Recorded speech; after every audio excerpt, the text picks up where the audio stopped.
the heart of the city stood a grand church known as the Fire of Zion Ministries, led by a man the world called Pastor Caleb.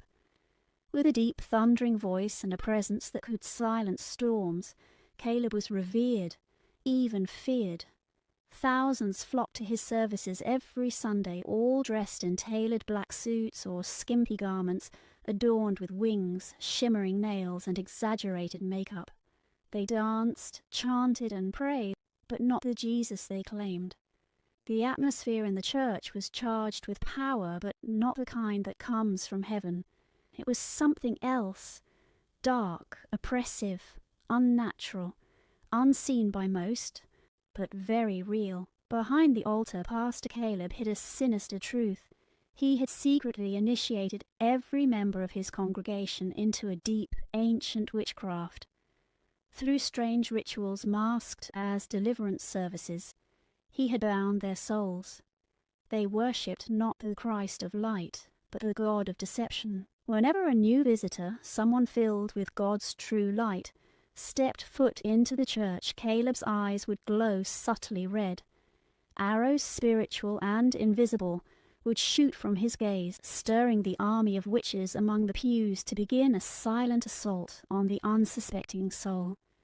Many would fall ill, grow weak, or simply disappear, never returning again. But then came Adaora, a young woman burning with the Holy Spirit and filled with divine fire. She felt something strange the first time she walked into the church. Still, she stayed curious, but prayerful. The moment she joined in worship, the witches stirred. They began their silent incantations, trying to dim her light.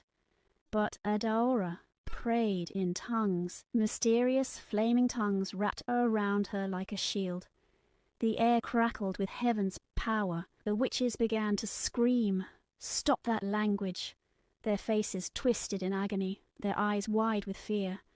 But Adaora smiled quietly in her heart, sensing the power of God was unveiling the truth.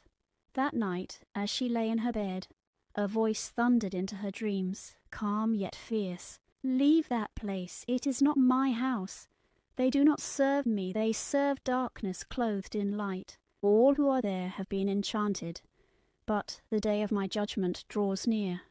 Pray." For 2 weeks, Adaora fasted and prayed, tears soaking her floor as she cried out for mercy and justice. Then, on the 3rd week, heaven answered. A mighty angel clad in armor of blazing gold descended. With a sword of fire he marched into the Fire of Zion Ministries, invisible to human eyes but shaking the very walls of the church. He tormented Pastor Caleb day and night, his presence unbearable. "Confess," the angel commanded. But Caleb, proud and possessed, refused. He spat venom in prayer, cursed the light, and mocked heaven. Then came the fire. One Sunday morning, as the witches gathered, flames ignited the altar, not from any human match but divine judgment. Panic swept the building. People screamed. The angel touched Caleb's legs and he collapsed. His power was broken. One by one, secrets spilled.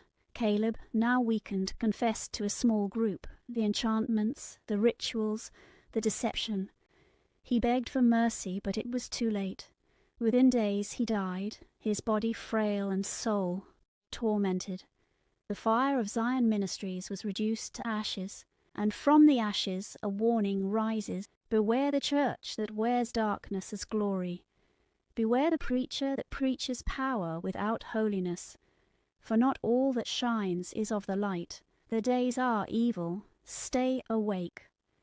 Adaora went on to become a voice of truth in a world drowning in counterfeit fire, and her story spread, shaking the false foundations of many. Be warned, be watchful. Not all churches are God worshippers.